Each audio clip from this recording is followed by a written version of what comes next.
This is Dredge, a wholesome fishing game with some slight horror undertones. People who have heard of this game love it, so I wanted to see what all the fuss was about by getting every single trophy this cozy little fishing game has to offer. So join me on my fishing journey to get the Platinum Trophy. The game opens up to us boating across the ocean heading to a new job opportunity as a fisherman. We come across some thick fog and end up crashing beneath a lighthouse. We're then awakened by the mayor who informs us our boat is done for, but he's willing to lend us a boat as long as we pay it back, and thus starts my fishing adventure. The game is designed around a skill check system, where hitting any of the checks will bring the fishing rod up containing the fish up faster, but if you hit nothing it will just bring the fish up regardless, but at a much slower rate. Well, why does that matter? Well, the second mechanic of the game is the day and night cycle. As you've seen hints, or this clip here, there are a few spooky elements at play here. At night you're going to encounter horrors, random events, and even mutated fishies. Aren't they cute? The longer you stay awake, the more susceptible you are to even worse horrors, so it's important to catch your sleep during the evenings. Sorry, night owls. So I bring back enough fish on my first day to complete the first pursuit of the game. This is basically just quests, but they're called pursuits for some reason, and I get my first trophy, Introductions. Oh. Introductions, complete your introduction quests. Now, I'm not going to lie here, I have no idea what I'm supposed to be doing. Is the gameplay loop just going around getting fish, selling the fish, and upgrading my rod and engine? For what? Like, what is the point of the game? So, I just found my own enjoyment. Oh. From the fog. And then finally, 3 hours later in this 20-hour plat game, I finally worked out what's going on. Whoa, whoa, what the Well, Corey, meet the collector, who has asked us to bring him back 5 relics. Doesn't say why, just tells us to bring 5 relics back. He installs a dredger machine onto our boat, which... Wait a minute. So naturally, I just beeline it to the relic, I take it back to the collector, and then apparently every single time I do this, he's going to give me a new boat ability. So this can be anything from teleporting back to the collector, or a speed boost to help us get around. Go, go, go, go! After that, I continue my little fishing adventure, and I just bob along. What the f*** that? I then find my next quest line of reuniting an old fisherman and his brother who is stuck on an island. Doing this opens up the use of grenades, which I need to use to blow up rock formations for certain key items. With this done, I can get my next relic, the music box.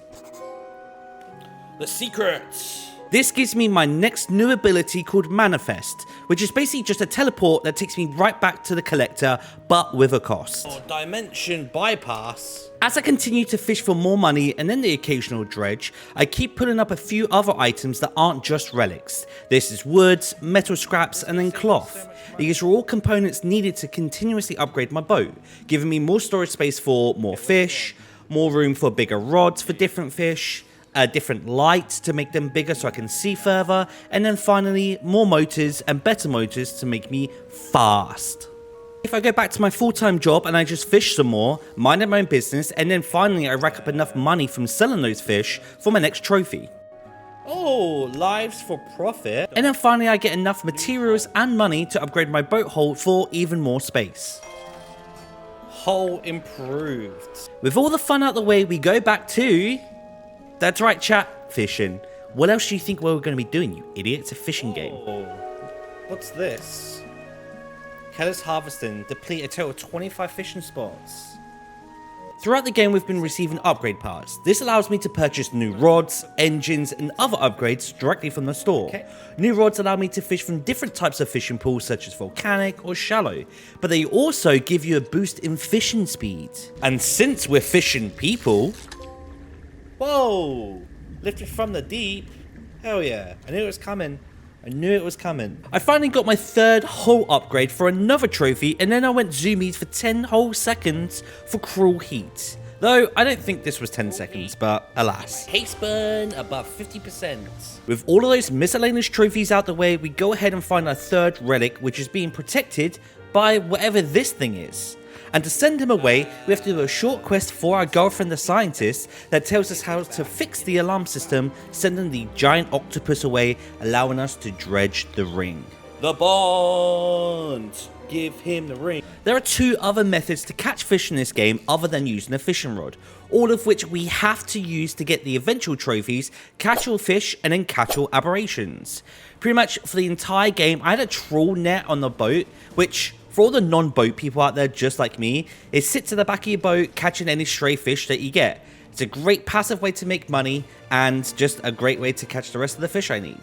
The 4th relic had me in the mangrove area following a short quest line. This gave me the necklace related trophy. At this point, I am already at the end of the game. With all of the research points I have got, I just unlocked every single rod that was available in the game. Then I was finally ready to go and get my 5th and final relic. The 5th and final relic requires me to light 3 different statues for the fanatic. Once lit, he decides to burn himself alive. But we get the watch, and that's what we were here for. No trace of the fanatic remains. Okay, anyway, I will be taking this. And with that, I scurry back to the collector. Less unpleasant. Yo, the moment. Hell yes. The collector then informs us that with all 5 relics, we're able to save her together. And then says for the rescue, he wants to be present. So we pop him on our boat and we head out to the middle of the ocean. To release a lost one, frozen in time. He throws the pocket retriever boards. Bind them to this world once more. Throws the ring overboard. Open the door to the starry heavens. He slots the key into the lock of the music block. And lay the weary world to rest. He throws the music box overboard, its keys left unturned. Unshackled? Okay.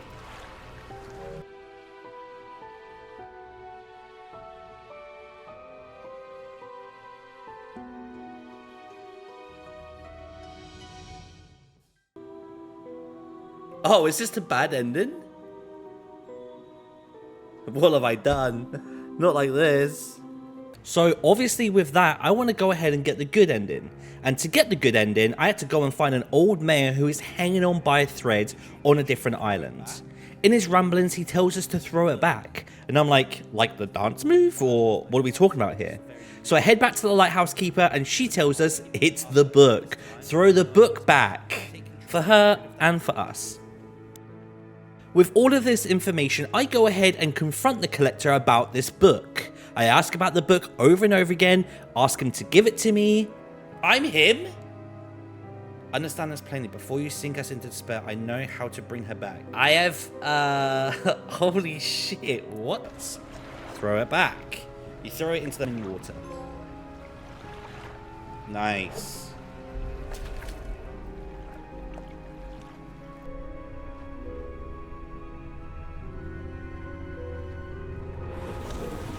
What the f...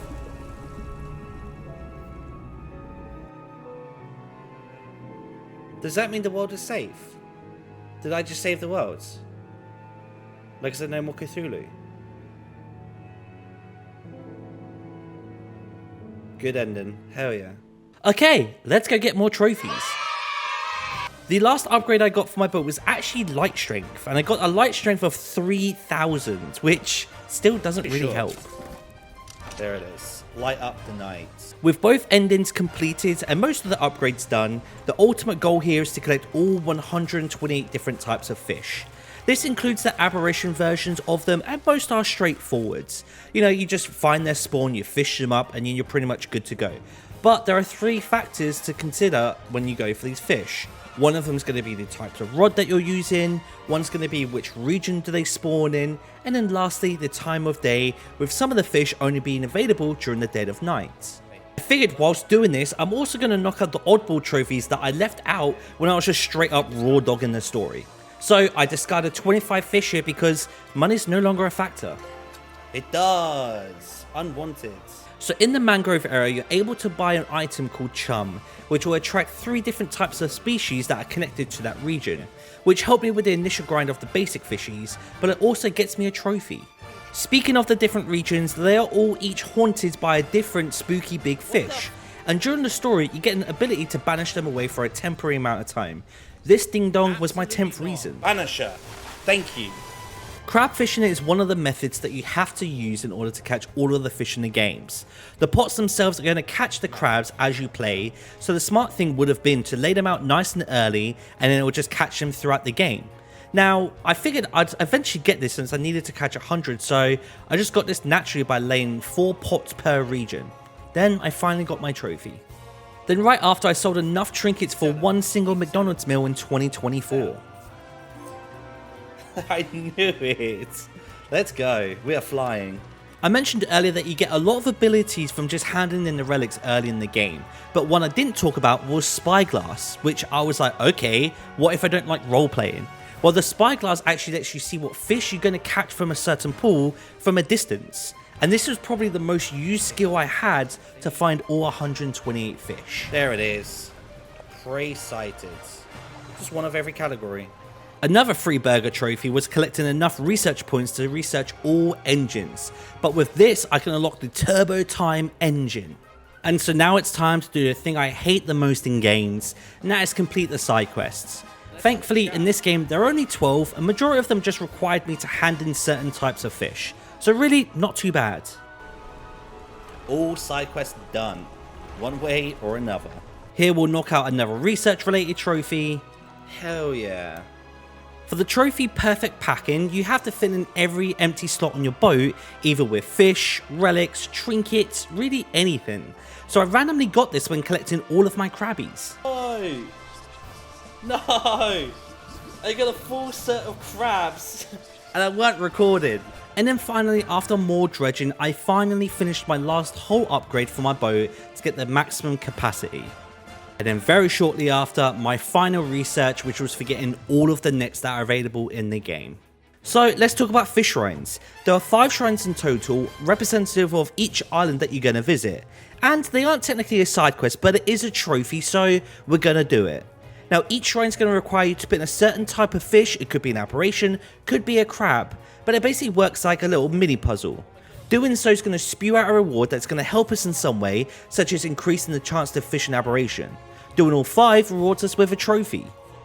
As I've mentioned throughout this video, a lot of the fish are very easy to get, especially the normal fish. So after 16 playtime hours, I finally got my last normal fish from blowing up this fishing spot for the moonfish. And there's also a lot of docks in this game, and you have to visit each one at least once to get credit. And since I've done all of the side quests, I was only missing one hidden sucker. It is Safe Havens. And finally, after hours, I only had one more aberration fish to catch, and it's one of the most annoying. Most of the aberration fishes, you can use an ability called a trophy, which blows up a fishing spot, immediately giving you 2 to 3 fish, and a very high chance of them being aberration versions. And well, my last aberration fish I had to catch was in the middle of the night. Holy fuck, that scared the I quickly reload and I find my last aberration fish, the skeleton moonfish. Yes! Oh my gosh.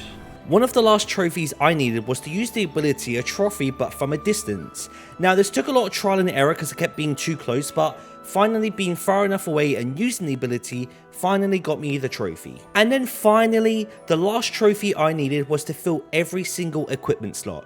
Now you could do this early enough at the start of the game without too much trouble, but I obviously left this until right at the end of the game.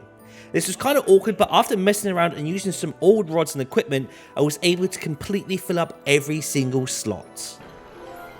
Forearm! From the depths. From the depths.